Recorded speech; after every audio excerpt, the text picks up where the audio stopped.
So here we have Arbutus menziesii, commonly known as Pacific madrone, in the Ericaceae family.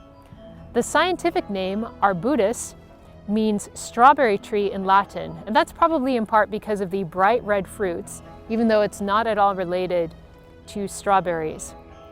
Even the common name madrono is Spanish for strawberry tree, and that came from a name given it by Father Juan Crespi on an expedition to Monterey Bay.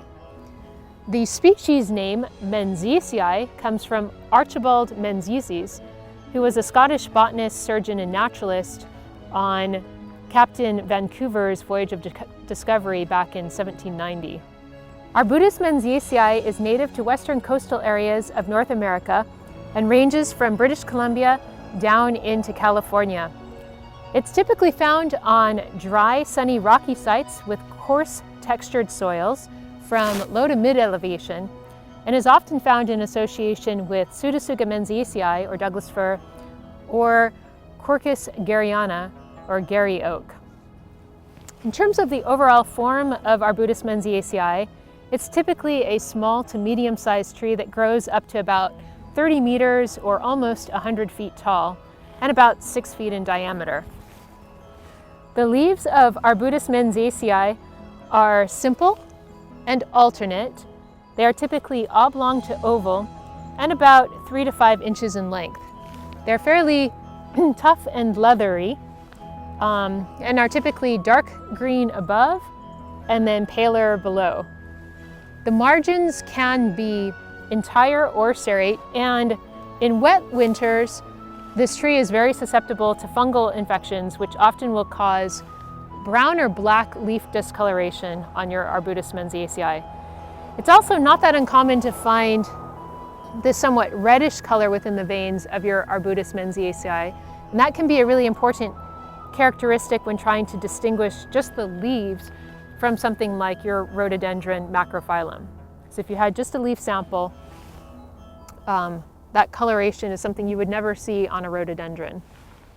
So the flowers of Arbutus menziesii are urn-shaped and white, and the fruits are an orange-red berry-like drupe with pebbly skin. Another key characteristic of Arbutus menziesii is this red exfoliating bark. So the bark is reddish-brown to orange-brown and exfoliates in patches or strips as it matures. So this is a very special tree both ecologically and culturally. So in a Salish story told by the late Chief Philip Paul, during the time of the Great Flood, an Arbutus menziesii high up on Mount Newton was the tree to which the survivors of that flood actually anchored their canoe.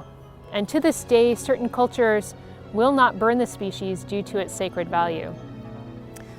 The wood of Arbutus menziesii is hard and durable, but it's also fairly prone to warping and chipping as it dries. So it's sometimes used to make charcoal. The hummingbirds love the flowers of Arbutus menziesii.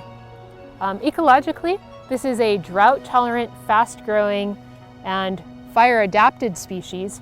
However, it's currently declining across much of its range, and that's due to 3 different factors.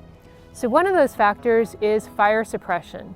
As I mentioned, this tree is very well adapted to fire, and typically when those fires come through, they will reduce the competing vegetation, such as Pseudotsuga menziesii or Douglas fir.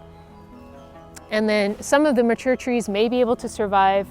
They also regenerate very rapidly and are able to produce a lot of seeds. Another cause for decline of Arbutus menziesii is habitat loss.